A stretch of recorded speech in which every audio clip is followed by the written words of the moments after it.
So, Gabriel, I was talking to you earlier this week trying to figure out what we were going to talk about with our show coming up. And you said, I don't know, man. You want to talk about movies? And I was like, all right, I got a lot of knowledge about movies. What movie you want to talk about? And you said, let's do your favorite movie. And I was like, oh boy. And so, ladies and gentlemen, Gabriel, you know that my favorite movie is Titanic. Yeah. Yes, it is one of my favorite movies. And when we were talking, you were like, "Hey, let's do some research about it and everything." And I was like, "Oh boy, I really don't need to do any research," but I did, and I found out so much more about that movie. I don't know if you're ready for all this.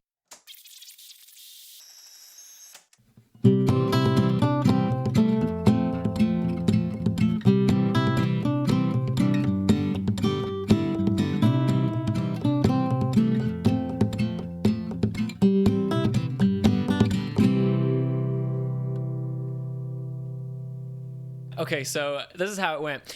A while back, you were saying, "Hey, I want to talk about my movie." I'm like, "All right, let's talk about it." And we were thinking maybe behind the scenes segments of it. Yeah. I'll be honest with you, Joseph. I didn't get to study a whole lot like I wanted to.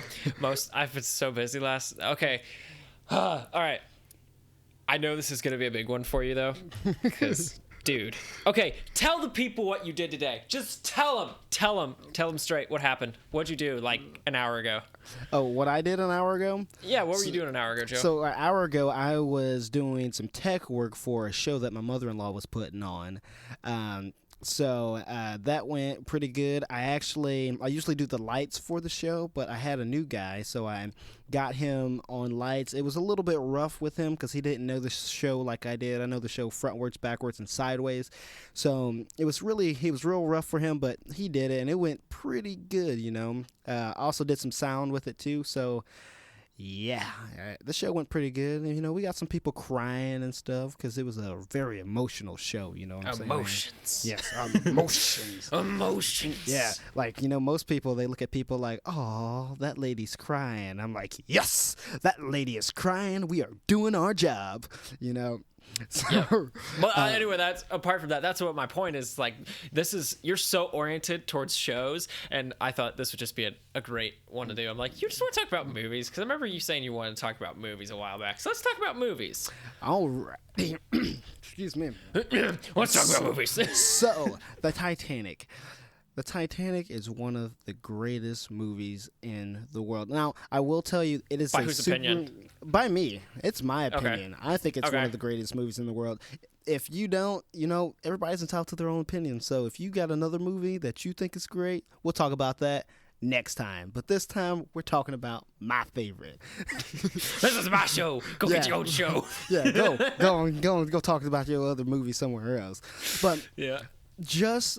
Now, before I really get into it, the Titanic and the sinking of the ship, it was a tragic event. So when I'm talking about this, man, I don't want you to think that I'm really glorifying the event.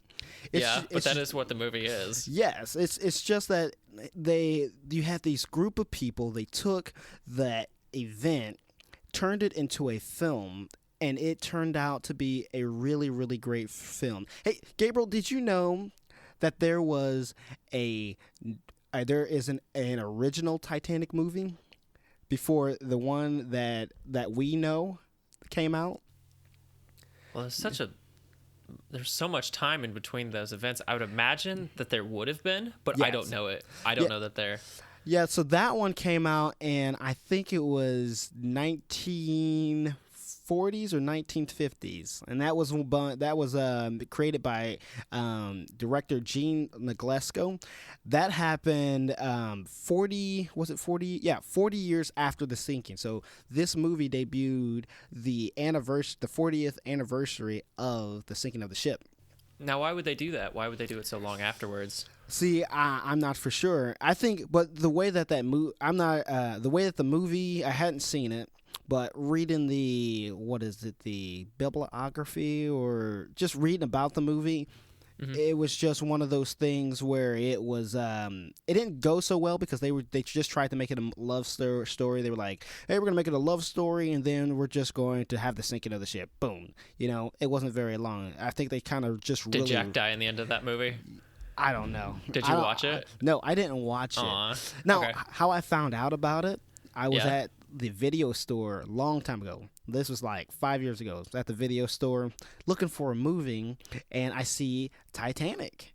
And I'm like, oh, they got Titanic here, whatever. But then it was like they were in like old clothes, like 50s, so it looked like a kind of 50s movie. And so I look it up, I pick it up, and I'm like, psh, this ain't the Titanic. I was like, what is this in black and white and stuff like that? So I didn't even know anything about it. So when I was doing my research, this like research back way when, I looked that movie up. Still haven't seen it to this day. I really need to watch it and compare it, but I didn't know if you knew that there was a film like that previous to this one. No, I didn't know that. I'm kind of thinking like, I want to watch this, and not only do I want to watch it, I wonder if I could have everybody else watch it too. I want to see if I could put that on YouTube, because if I remember correctly, copyright laws say anything over 70 years old or something like that, past its some date. I don't know if it's like the author or whoever dies or something like. Yep. Anyway, past that, then we could post it. I wonder if we could put that on YouTube. Yeah, or copy a link from YouTube. Yeah, heck, it might even be on YouTube to a point to where we might be able to do that. But just something in the description maybe. Yeah, I might that'd be have fun. to. Yeah, I might have to go sit there and try to even look that up and just try to watch it, because, like I said, I really can't compare it to the film we're going to talk about today. But yeah, I think it would be real interesting to watch it and compare them. Okay, but. Fun thing I wanted to talk about. Go ahead. One of my dad's friends works at church doing something similar to what you do, except he does it as his main job at a IT guy there. One of the things that they had to do was Titanic. So some lady gets up in like some makeshift, like, what is it, a bridge of a Titanic? I don't know nautical terms at all. The front end of the boat. I feel so bad. The poop deck. The starboard poop deck, right. I don't know what it's called. The bridge deal. The starboard port. Mr. Harbord, go over to that bridge thingy. Get on the Harbord side. I know that's wrong. Oh my goodness. Yeah. So, some lady was gonna get up there and sing from the front of it, and it was gonna be pretty cool. He thought it was kind of lame though. And he's like, "What year did Titanic come out or whatever?" I'm like, Joseph would know the answer to that. Yeah, 1997. Boom. And so then I was like, "Oh yeah, I'm supposed to record a thing today, and I'm supposed to study for it. I should do that. I'll do that later." Nope. I'm doing my studying now on air. See, in true Mike fashion, just do it the very last minute. So we're here now. So yeah, I really want to get that out the way that I really like. I didn't want to take away from the tragedy that happened on that ship. Yeah. And the director James Cameron, which you were going to hear me talk a lot about him. Who wrote this movie? James Cameron was the director. The guy who did Terminator, Yeah. he did it. The guy who did Avatar, he's the one who did it. And Gabriel, I'm going to put him, this is just my opinion, I think he is the CG, he's the father of CG. Now, the reason why I think that is because he started out, he really got the going with his CG, working with CG in The Abyss, which is his first movie that he did. So he started messing around with that, and then as he started doing more movies like Terminator and other things, he kept using CG. And so going through doing my research of the Titanic, that's what he used. He used a lot of CG and real life models and things like that, which at the time wasn't something that people thought of. Like today we do that all the time now. You'll get like you'll have a superhero scene, and you'll have them actually doing the stunt, but then you have the CG in there. So today it's like, oh, whatever. But back then in 97, it was like, yeah, that's new stuff. What? Yeah.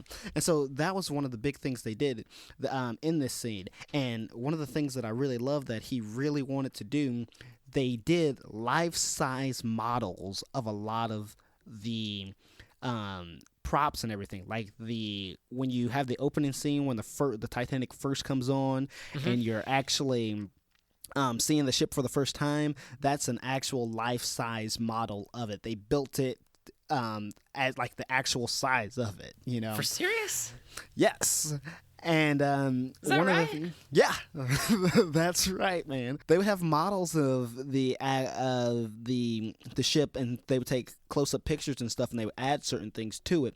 So one of the crazy things is, so you've got that opening scene of the Titanic, you've got that life-size model of the ship, right?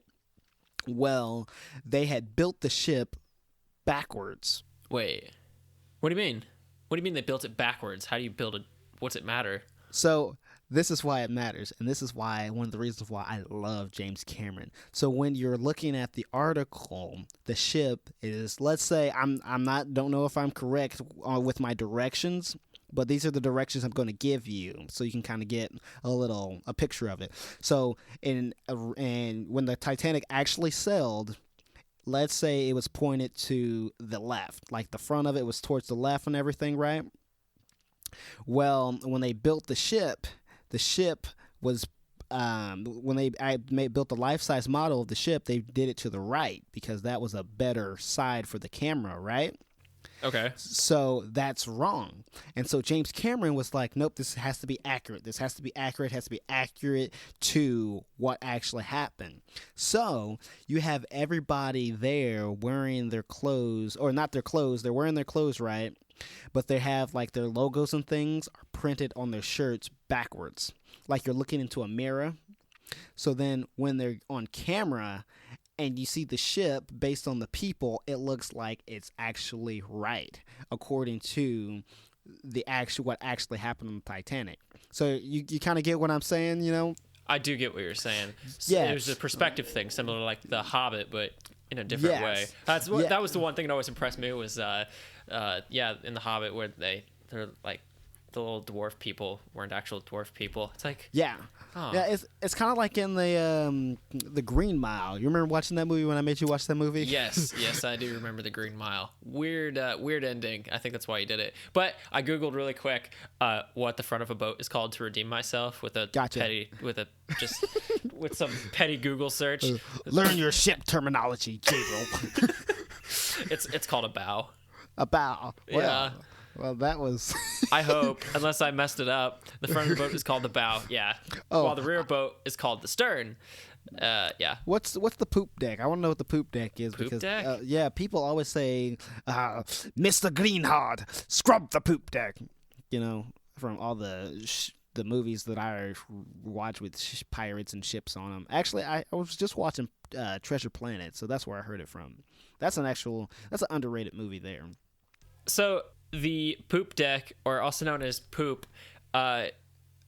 is sailors are great. It's We're referred 12. to the highest point of the ship.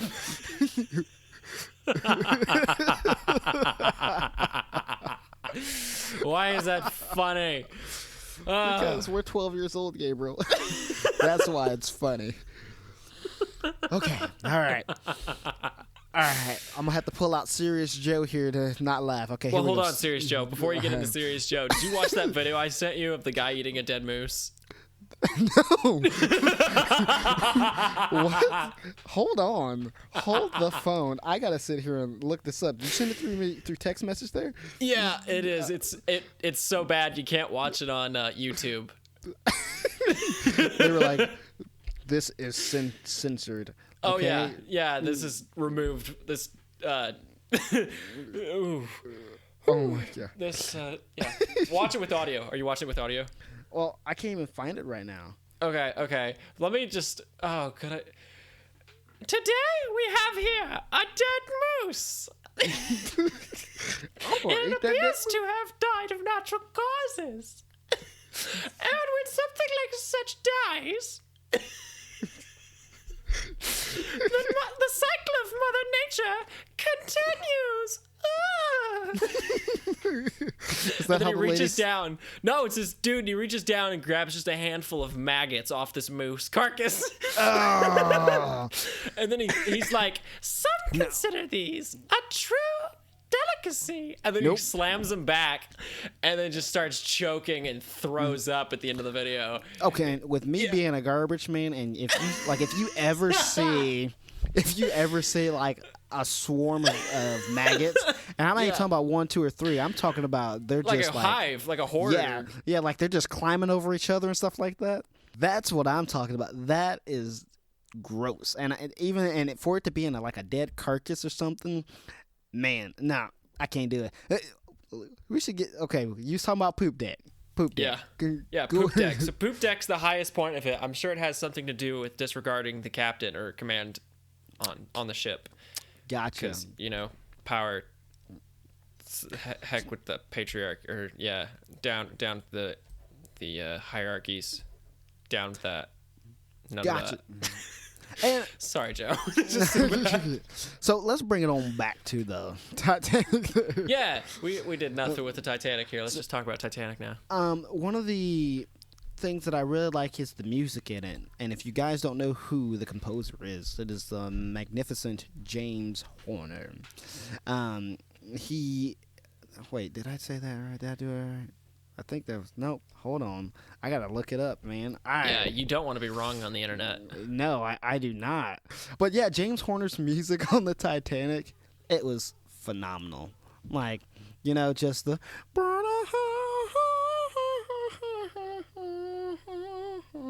I don't know if we can use that because copyright laws, but it's probably not copyright, right? Yeah. If you hum it, that's right. That's right. That's right. That's right. That's right. And Shut up. You can't tell people that. Well, if you wouldn't have reacted, nobody would know what it was. They're I'll just bleep it. Nobody's gonna know. That'll be fine. But the music's on there. It draws you in, and they put the music in like what are you trying to do? It makes you hold on. When you're supposed to feel happy and when you're supposed to be in awe, that draws emotion. Yes, it draws so much emotion. Yes. I mean, when you're supposed to be happy and everything, boom, it makes you feel that way. At the end of the movie, when the ship is sinking, you get this really intense music and everything. Let me tell you something. The ending is so intense. I've seen this movie 1,000 times. The part the ship is standing straight up, they're sinking down. Jack is like, "Hold your breath, Rose," and I'm always like. Really? Oh yeah, each and every time. What a 12-year-old thing to do. Yeah, I would never know. do that. Hey, it's one of my favorite movies. Hold on one second.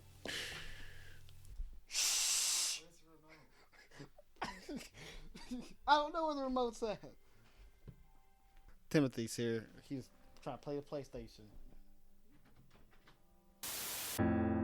Gabriel, I don't like going around asking people for stuff. Yeah, man, I understand that. But things can be tough sometimes starting out. And with how much time it takes to make these episodes, it's financially difficult to keep them coming like we do. But that's just how it is, man. We've got to keep them coming. People love these things, and we love to make them. But you're right. Only if there was some way we could get paid for the work that we put into them. Well, man, that's what I'm coming to tell you about. There's a place called Patreon, a website where people can donate money to support the Joe Show podcast. Well, that'd be wonderful. How do you want to tell people about this? You see, man, that's my point. I hate asking people for money, but I never said nothing about singing it. Ooh. What are you doing? What is this? Joseph, what are you doing? Gabriel and I don't ask for much. There's something we need.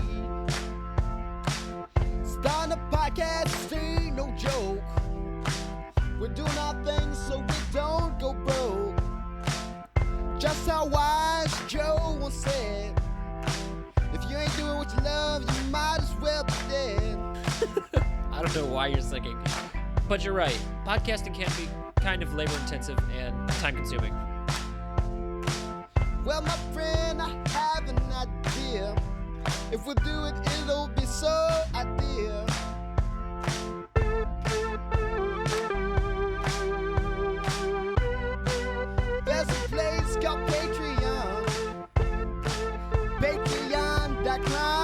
slash Joe and Gabriel.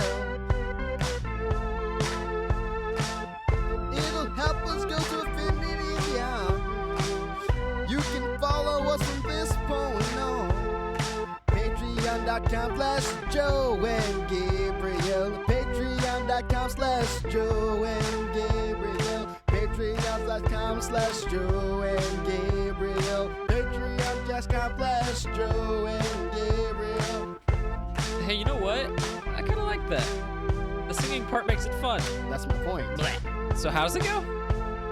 Patreon.com/Joe and Gabriel. Patreon.com/Joe and Gabriel. Patreon.com/Joe and Gabriel. Patreon.com/Joe and Gabriel. Patreon.com/Joe and Gabriel. Patreon.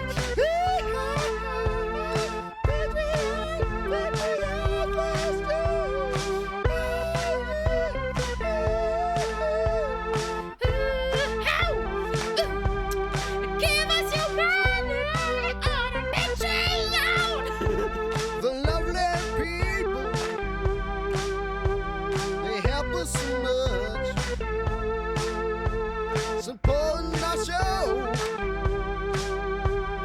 and such. Dang, I like that. And it goes Patreon.com/Joe and Gabriel. Patreon.com/Joe and Gabriel. Patreon.com/Joe and Gabriel. Patreon.com/Joe and Gabriel. Patreon.com/Joe and Gabriel. Patreon.com/Joe and Gabriel. Patreon.com/Joe and Gabriel. Patreon.com/Joe. Take it away now, Joe. Patreon.com/Joe and Gabriel. Patreon.com/Joe and Gabriel. Patreon.com/Joe and Gabriel. Patreon.com/Joe and Gabriel. Patreon.com/Joe and Gabriel. Patreon/Joe and Gabriel. Patreon.com/Joe and Gabriel. Patreon.com/Joe and Gabriel. Patreon.com. Yep, I think I'm done right there. I couldn't go anymore. Yeah, so I'm holding my breath, and I hold it until they come up and everything, and it's just the music really just draws you in, and the visuals too. I mean, some of the certain angles and stuff they had to get, that was really, really cool. Like they were talking about, they had like this crane. So that's another thing they did. They had a crane camera sweep. Just to get to the top. How'd that work? Well, they've kind of got like this big old arm, and the camera's hooked to this arm, and it's kind of got like a, like a GoPro, right? I'm familiar with the GoPro franchise, the whole brand, the line. So this GoPro is about like, it's about, I want to say maybe an inch by inch, how tall and wide it is, right? And it's just this little square. And if you want to put like an attachment onto it, like you want to put it on your hat, or you want to put it on like your chest or something. Are you explaining GoPro? Well, let me finish. So let me get to the point that I was talking about. So you have this little compartment that you put your GoPro in for that attachment. And so it's just this big old square, then you lock it in. So that's what they kind of had. They had this little box that they locked the camera into, and so the camera is basically sitting on this platform. It's like a boxed-in platform to secure that camera, and then that platform is connected to this arm, and then they can swing it left or right, up or down, and so that's how they got a lot of the top shots of the ship and everything. And a lot of this stuff was just like left up to their imagination, because he was just like, okay, so there's the top of the ship. Okay, now we have to pan back, and they're probably like, James, we don't see nothing. Don't worry about it. We got to put the CG in there. We still don't see nothing. And so we'll fill it in. Yeah, and so that's what basically was happening. He was telling them, okay, pull out, pull out, stop right there, and then he sends it off to his CG's guys, and then next thing you know, they're putting all this stuff in, and boom, and he's like, yeah, I know what I'm talking about, just stuff like that. That's impressive. See, I don't.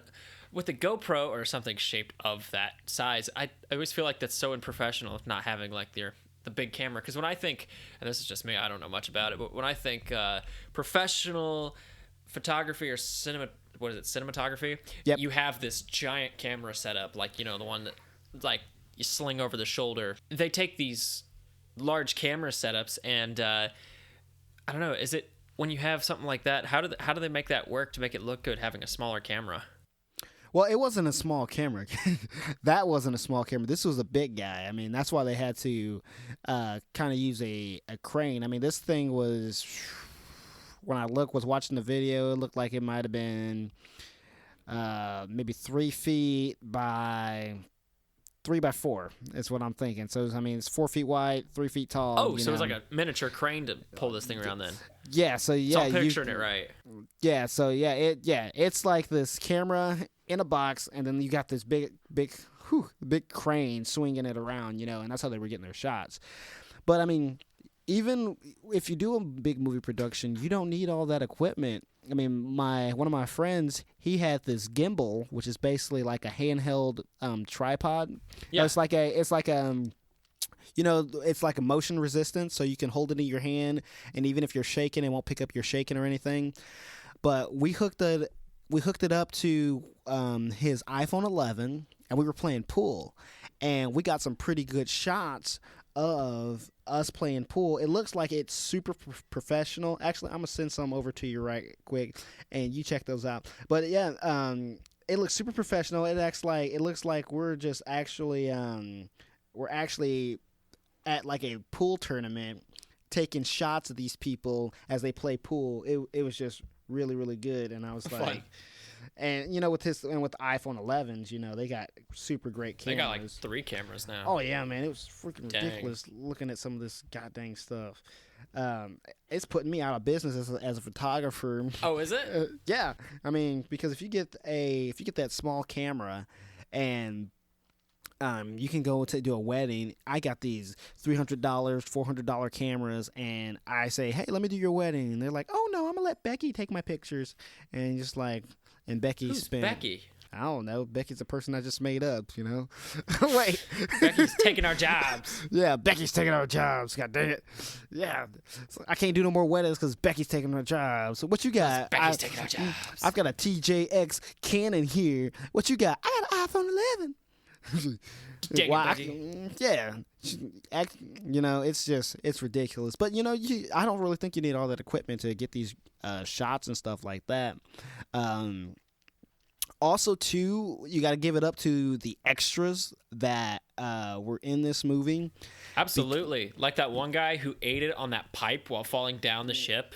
Well, I think about that guy anytime you think Titanic. Everybody's like, oh, there's that gross sex scene that's there, like between scene 1 and 2, or disc 1 and 2. It's like, no, I think about that guy who just ate it, and he had the little what is it? That shot of like that noise when he hits the rudder. Yeah, he falls off and he's like, boom, and it sends him spinning down the side of the deck. I don't know. That always makes me laugh. Yeah, I see that remember guy you falls pointing off. that out, and you're like, ha, look, he died. I'm like, yeah, doing. Wow.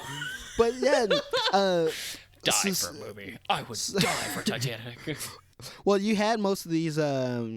First of all, most of the people that were on this, that were extras on this movie, they had to sign a waiver saying that if you get hurt on this job, you signed up for it, kind of a thing, But they also had a lot of protection for the people. So, like when they were raising, they actually had a mechanical arm when the ship goes up. So that was built on a mechanical arm. Wait, and what?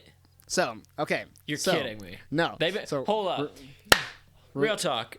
They made a mechanical arm to lift the the stern of the ship. Gabriel, the stern was the mechanical arm. That was part of the mechanical arm to lift that. Yes. Like similar to like what you would use a dump bed. How did they do that? So Basically, what they did was they I don't want to get this wrong. I don't know if it was one complete ship that they made, like the life model that they made in the beginning, or if this is a separate part. But basically, what they did was they, I think that that the mechanics of this arm was like in the ground and everything. They had to hook up everything, and so it would just go up. And you couldn't get it all the way up to a 90-degree angle because then that makes it dangerous for the for everybody. Yes. So basically, what happened? They would tilt it up in the air, and then it would then with camera angles and certain shots, it would make it look like it was standing point straight up and everything. But yeah, he made this mechanical arm for that scene there. And he was like, yeah, we would have them up there for, just a lot of time, and it was really great because Leo and Kate, they weren't afraid of heights, so they'd be up there standing like 80 feet in the air, and they would just be fine and everything like that. And I was just like, they wouldn't have made this movie if I was in it, because there ain't no way I'm sitting on a mechanical arm like that, 80 feet in the air to get a shot. So you're saying it wasn't made to like full size specs, because the actual Titanic, with another petty Google search, 52 tons. Mm-hmm. That, what is that? 3/4? It was like 3/4 of the ship was up in it, right? Or was it like half of it? Yeah, 3/4 of it. That's my guess. Now, when you do a load like that at the stress of it or the weight of it, I guess wouldn't matter so much when it's all the way up, but as it's at the beginning stages of taking off, that's really when a lot of that strain's going to be. It's like 39 ton. I'm sorry, 39,000 tons of. But it's not a full ship, I presume. Yeah, and what else you got to think about too is that they made most of this ship from foam and other, not like, they built it structurally, but the other parts of it were built from foam and stuff because, like I said, the extras and stuff, they were doing their own stunts. So they were like that the ship would be up a little bit, and then they would say action, and then this person had a line on them, but they would fall and they would crash into the railings and stuff, and the railings and stuff was made out of foam and stuff, so they wouldn't get hurt and stuff like that. So yeah, a lot of the scenes, like there was this one part that I was watching. So, so this was the scene where they were letting the boats down, people onto the lifeboats, and they were letting them down, right? Yeah. So you've got one of it where there's one of the boats are in the water, right? And you have another one coming down. And from the stories that James Cameron heard, they were saying that one of the boats was right above this other boat, so it was getting ready to just crush these people on the bottom. And at the last second, the lifeboat pulled away, and they dropped the one that they were letting down into the water. And so you've got this scene. They're remaking that. One of the boats is in the water, one of them is in the air, and they've got this water rushing because the water's filling up the ship, and they got it going and going and going. And they've got these actors. They're sitting there putting their hands on the bottom of the boat that's coming down. They're like, oh! Then James is like, cut! And they're like, oh! And then the water stops and everything. He's like, yeah, so I really want this, I really want that, and la la la. He's saying, they're like, okay, we'll get it. And then they did it again, and he's like, action, and the water starts rushing, the boat starts coming down. They're like, oh! It was just funny to watch it stop and then restart, and break that fourth wall of like, okay, nope, go back to your lives. Yep. Another thing with the extras too was that they the scene where they're the last scene where everybody's in the water, the ship has finally go down, and people are just flailing for their lives. Yeah. That's how I feel like on Mondays. Monday jokes. That's how you feel. Yeah, we should use that. Yeah, guys. On Mondays, I feel like I'm just in the water, flailing for my lives. Like 1,000 knives stabbing you all at once. Yeah, that's in Wisconsin when he went ice fishing with his dad or somebody. Oh my gosh. Yeah. Dude, I feel like I ask you this question, like if I asked you anything about like old history, the Titanic's like the first thing that comes to you, because it's just like Titanic movies, like that's just so where you're at. Well, I recently, have you heard of Hamilton the musical? Yeah. So I've recently been listening to that, and I'm one of those people that I love movies and things, but I know that a lot of movies they put Hollywood effects and they add more to the story and stuff like that. So I say really, most movies are. oh yeah. So If like, not all of them, but I like to go back and look at it. especially if they're made in Hollywood. Well, but some of them are made in Georgia. A lot of the Avenger movies and superhero movies, they're made in Yeah. Georgia. Yeah. For serious? Yeah, they're moving away from Hollywood. Because of like regulation or red tape. I'm not for sure. I mean, even the 1999 version of The Mummy with Brendan Fraser, that was Did you that say wasn't Brendan fit. Fraser? Okay, keep going. Inside So joke. Stop. Yeah,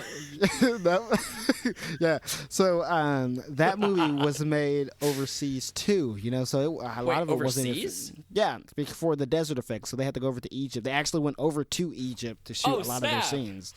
Yeah. So like That'd be cool. Yeah, it was crazy. And Did they like what how'd they get over there? Did they like fly like Delta Airlines? Be like, yeah. Gabriel, they don't mention any of this in the behind the scenes stuff, man. They should though. I would really like to just like sit down on a flight. I look over to me and there's Brendan Fraser. I'm like, and then like and then I turn around and it's the whole cast like all on one flight. Or do they Oh like? my god, That would be funny. You would like- lose your cap on that one. Oh man, like, okay. Have I ever told you how I met one of my favorite YouTubers? No, you met a YouTuber? Yeah. So That sounds surprising to me, but like everybody's a YouTuber nowadays. Like even we're YouTubers technically. Yeah, We got this on YouTube now. well, I'm talking about this guy is making a living off of YouTube. Like he ain't got to do anything else. Like that's his main job is being a YouTuber. Like Yeah. So I watch his stuff all the time. I've seen most of his episodes on his YouTube page, and so I'm on a part of this theater group here in Springfield, and they were like, "Oh, we're shooting this movie, la la la. Send all your information and your bio and everything." So I send it in, and the guy in Facebook messaged me. He says, "Hey, we want you to be in this. It's just like a B movie. It's nothing like Class A or anything." So he's like, "Yeah, we want you to be in this movie." He said, "Meet us here at this time." So I get there. What is a B movie? A B movie is basically a low budget movie. Okay. So if you go to like the Sci-Fi Channel, a lot of those are B movies. They're I don't want to say big names, but these are movies where it's like you and I would put a movie together, but we didn't have the biggest budget, so then that Like would be people are considered. running around like LARPing with like aluminum foil shields and stuff like that. Kind of like Remember like the old movies where they put like together with, like duct tape and cardboard. Yeah, like the aliens would be coming into town, and you would be able to see the string and everything. Like those old alien movies. Yeah, Oh, that's yeah. a B. Yeah, that's a B like movie. cut out. Okay. Yeah, so stuff like that. I But, wasn't familiar with that. Well, thank you. You're very welcome. I'm always here to give you all the knowledge you need. You're so kind. Thank you. Thank you. I know. But so I get there. I'm talking to the director. He's like, "Yeah, we're gonna do this and do that." And so I see this guy off in the distance, and I'm like, "Hey, is this that guy?" And I And was then like, your heart starts racing faster. "Yeah." And he's like, "Oh yeah, that's blah blah blah." And I'm like, "Oh no!" So I have developed this kind of I've developed this kind of thing to where when I meet somebody that I'm like I'm a fan of, I control my anxiousness. So I'm not sitting there like, "Oh my God, I've seen this and that. I Fangirl really Joe. like this." Yeah. So I sit there and I do that. So like inside I'm like, "Oh my God, I'm meeting you." And so I go up there and I talk to him. And you guys should never meet the people that you like, because he wasn't a jerk or anything. He was just a really goofy guy, but he wasn't my kind of goofy, because when he does his YouTubes, when he does his videos, he's playing a character. So I'm so used to that character and not really used to the real person. But his brother helps him with that, with his channel, and I love his brother. I talked to his brother forever, and he was even telling me, it was like, I said, "Hey, we should do a project together or something." He's like, "Yeah, and I left without taking any of their information, because I was just all like flabbergasted and everything. Flabbergasted. Pulling out the big words today, Joe. Yeah, flabbergasted. Do you ever feel? I don't know. I did that one time. I was in Chicago. Do you actually? I think I was talking to you on the phone. I went to Chicago and I was like, oh, it's getting late out and we gotta walk like so far. And then I was like, wait, this was the recording location for this one video I saw on YouTube that I'm a really big fan of this guy's channel. Oh, Joseph, I'll call you back. And then so I went and I just checked out water fountains in a mall for like an hour. Well, see, like Chicago, Northern Illinois, that's where a lot of these the YouTubers I watch, that's where they're from. They're from Chicago, and then they move off other places. I mean, the guy that I watch, he still lives in Illinois. That's why I was in that movie with him. But I flipped out, and it was just. Do you feel like there's like smaller and greater tier YouTubers based on what state they live in? What do you mean? Like, okay, so I feel like it's just my opinion. Seeing people who are content creators in Illinois are like, they're, I don't know, maybe it's like it's close to home, so if it's close to home, it's really not that fancy. But people out in California, those are the big name YouTubers. But then I think like they're always in some like other dimension that I can't ever get to. And then when you realize, wait, if I just jump in my car and drive out there, it's not that hard. I mean, these are real people. And I think that's where I get my little fangirlness that broke that day, because I always thought like, oh, I'm never going to be here. And then it's just like you just pop into some, I don't know, other dimension. I don't travel much. Well, that's like you Transformers. Yeah. A lot of those movies are shot in Chicago. So like if you go. Wait. Yeah. So, tell me, say that again. A lot of the Transformer movies that Michael Bay, he's another great director, he shoots a lot of his movies or parts of scenes for the movies in Chicago. For serious? Yeah. Is that right? Yeah.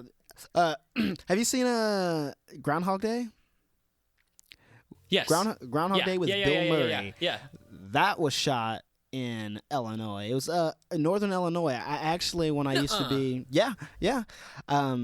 actually, when I was a truck driver not like a over the road truck driver, but when I used to work for my T&G, where I was doing books and magazines, I was going all over the state, and I would go think that north. Makes you a truck driver. Well, when I say truck driver, people's thinking, oh yeah, he's driving 18-wheelers all up and down all over the United States. That's what they think, No, it's more like I'm just four-wheeled with the like tandem thing in the back. Yeah, no, I don't use four wheels. I have 1, 2, 4, 6. I got like 6 wheels that I have. Ooh, fancy. Yeah, I got to work on a 6-wheel. Nope, that's not a related topic, Gabriel. Rabbit trails. But so that was shot in Illinois, and I was up there driving my truck, and I saw one of the one of those green signs, attraction signs. They're like, oh, this is where they filmed Groundhog Day, and I was like, I really gotta get this job done, but I am super tempted to take this exit and go check that out. So what'd you do? I had to finish my job, man. I couldn't man go. Who's in prison to his work. Well, because we were already 3 hours from Springfield, and I had a couple deliveries to go, so that means I had 3 hours back, and I was already getting ready to run into my, us truck drivers, we have driving limits. So I had to get back to the shop before I had to take a break or whatever, So, since we were talking about Bill Murray and Groundhog Day, I told you guys I met this guy filling up gas. Well, there has been this Ghostbuster car driving around town, and I've seen it a couple times, and I've wanted to take a picture with the Ghostbuster car. And I was at the gas station. He pulls into the gas station, and I'm like, "Hey, man." I said, "Can I take a picture of the car?" He said, "I'll do better than that." He said, "I'm going to pull over out here in the middle of nowhere right here." He said, "You can take a video and I'll turn my sirens and everything on for you." What? Yeah. Okay, straight up. I saw this guy when I was leaving work yesterday. Not yesterday, like 2 days ago. I'm like, that's a cool car. And he was pulling into the bank and he was going the other way, and I had to go, northbound up to my home, and I was like, God. Yeah. In another dimension, maybe I would have gotten a picture with that guy. And guess That what, makes me Gabriel? so happy that you got that. Well, guess what, Gabriel? We became friends on Facebook. He likes the show. He listened to the first episode. Yeah? Yeah, and also too, I was so pumped about trying to figure. I want to know how you even start a project like that. So I told him, I said, hey, one of these days I would love to get you on the show and just to hear about how you even start getting that. So he said, yeah, he'd be all game for that. And if you actually go to his Facebook page, that's all he really posts. I mean, he's got a picture of him and his family with the car, and his son's got like Ghostbuster stuff. Like he had them all dressed up. Also, too, he buys all this like bumper stickers and stuff for the Ghostbusters car. I'm not gonna give his name out on Facebook or on the show right now, but if we do a show with him and we interview him, to do the thing. Yeah. But I was just it just blew my mind because man, I have seen this thing for a couple weeks. I was super pumped. I really want to get a picture of it, and then it pulls up right next to me on pump number 7 at the gas station, and I was like, it's destiny. Yeah. So it was a really cool experience. I've had a couple experiences like that. Like I love Scooby-Doo, and I went to go get a haircut before I was going to work at the thrift store I worked at back then, right? Yeah. And I'm getting done with my haircut. I see the mystery machine at this car dealer, or not the car dealership, but at this one of the car repair shops. And I go up to I said, hey, do you guys know whose car this is? And they said, no, the guy came in here. We're working on it for him. I said, can I take a picture with it? And they said, I don't care. So I've got a picture of me standing next to the mystery machine. I actually had a card for a guy because I went to a car show way back when I was doing a lot of photography. There was the DeLorean, the original DeLorean from Back to the Future. Like the one that they shot the movie with? Yes. Wait, really? Yeah, the guy had the original DeLorean from Back to the Future with all the bells and whistles and everything like that, and he had all this memorabilia and everything. I had his card because he does like shows and things. So if I was like, hey Bobby, I'm doing a parade and I want the DeLorean to run front of the parade, can you do that? He's like, how much you paying me? Oh, we're paying you this amount. I'll be there. That's kind of he was kind of like. And he brought it to a car show because at a lot of car shows the events are like look-alike vehicles or actual vehicles of these things from movies or cars from movies and stuff like that. So yeah, I got to meet the actual DeLorean car from Back to the Future. Input Back to the Future soundtrack here. Yeah. Lightning. Lightning, that lane. Great Scott. Oh, That's man, heavy, Doc. Yeah, but it was. Yeah, it's crazy. Hey, why don't you make like a tree and get out of here? This has been fun. This has been fun. I like this. That. Done has been the fun. I enjoyed this. Yeah, boy, we learned a lot today. This was a really good podcast here. You know, I knew it was going to be a really good one once I heard we was about to do the movies, and especially when we was talking about the Titanic. I was like, oh, Lord, this is going to be a great podcast, yeah. Hey, I can just see like 1, 2, 3 mouth here. Yeah, like I sent Gabriel a video of Country Joe talking about why you don't put ice in your drink. I've never agreed with anything more. That was beautiful. I think you put ice in your drink. It is a scam. They are trying to give you less beverage and more ice. Carbonated water is straight from the devil. And so one of the things that was really great was that I kept saying was carbonated water. And so the thing was about it, Isaac and I was talking about when you put ice and Sprite, it gets watered down. And I said, what Isaac's just sitting there across the bit from you. He's just like, yep. Yeah. Yep. And so he said, yep. He was like, I saw him today, and he was like, he said, Sprite. He said, Sprite, melted ice and Sprite, it tastes good. And I said, hey, Isaac. Today I was like, hey, Isaac, taste this. He said, ugh, that's gross. And I said, it's carbonated water. And I was like, that's what the ice does to the Sprite when it melts. It turns into carbonated water. Carbonated water straight from a Can I Debbie. tell you something? What? I really like carbonated water. You do? Yeah. Well, Gabriel, you going to hell. You know why? Because carbonated water is straight from the devil. From the devil. Yeah. God made soda, and the devil was like, let's take this flavoring out of here. It's straight from the devil. On the first day, God made the water. He separated the carbons from the water. He said, separate that darkness. That darkness was the carbonation, which you try to put back in my drink. What's that? Secular, demonic.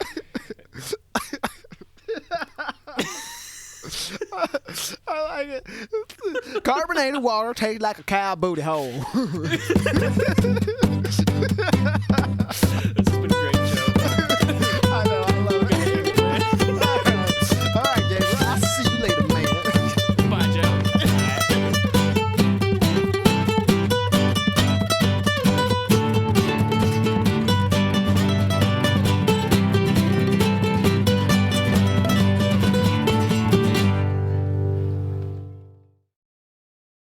Oh, Biff.